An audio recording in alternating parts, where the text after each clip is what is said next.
একসাথে একই বিছানায় ঘুমালেও কিন্তু মানুষটার কাছে যাওয়া যায় না। দুজন মানুষ 100 স্কোয়ার ফিট একটা রুমের ভেতর বছরের পর বছর থেকেও মাঝে মাঝে কাছে আসতে পারে না। আমি এরকম বেশ কিছু দম্পতিকে চিনি যারা বহু বছর পরেও সংসারের মানে বুঝে উঠতে পারেনি।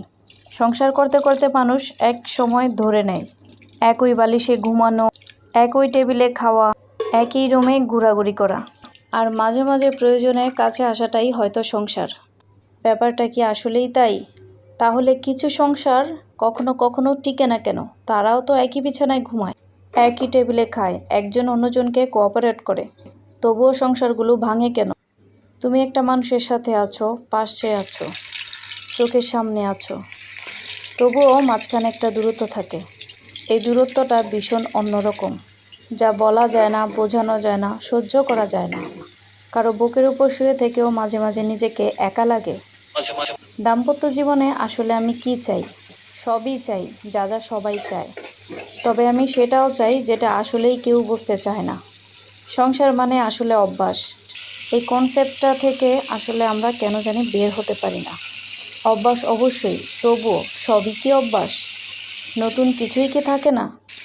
আমরা একই ছাদের নিচে থাকি, অথচ কখনো একসাথে আকাশ দেখি না। কখনো সমুদ্র পাড়ে বসে কফির মগ হাতে নিয়ে নির্ভরশীলতার কাঁধে মাথা রাখি না। আমরা কখনো জিজ্ঞাসা করি না, তুমি কেমন আছো? তোমার মন খারাপ কেন? আমরা হাত ধরে বসে থাকি না। আমরা প্রয়োজন ছাড়া একজন অন্যজনকে জড়িয়ে ধরি না।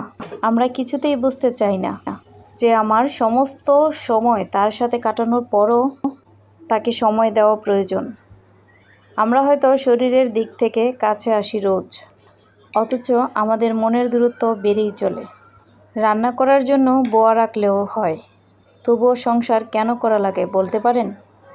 সংসারের ডেফিনেশনটা শুধু নিঃশ্বাসের আর্দ্রতা অনুভব করার মাঝেই সীমাবদ্ধ নয়, এর বাইরেও অনেক কিছু থাকে।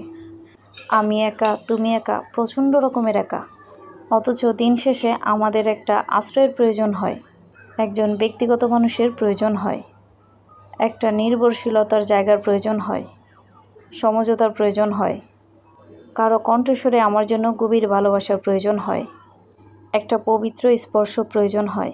এই স্পর্শটা কামনার স্পর্শ নয়, এটা শুধু ভালোবাসার স্পর্শ। কামনা ছাড়া ভালোবাসা পূর্ণতা পায় না, এটা ঠিক।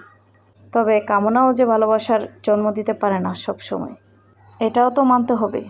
সংসারকে অভ্যাস বলে চালিয়ে দেওয়া মানুষরা আসলে ভালোবাসার দায়বদ্ধতাকে এড়িয়ে যেতে চায়। যে দাম্পত্যে প্রেম থাকে না, সেখানে অভিনয় করে বাঁচতে হয়।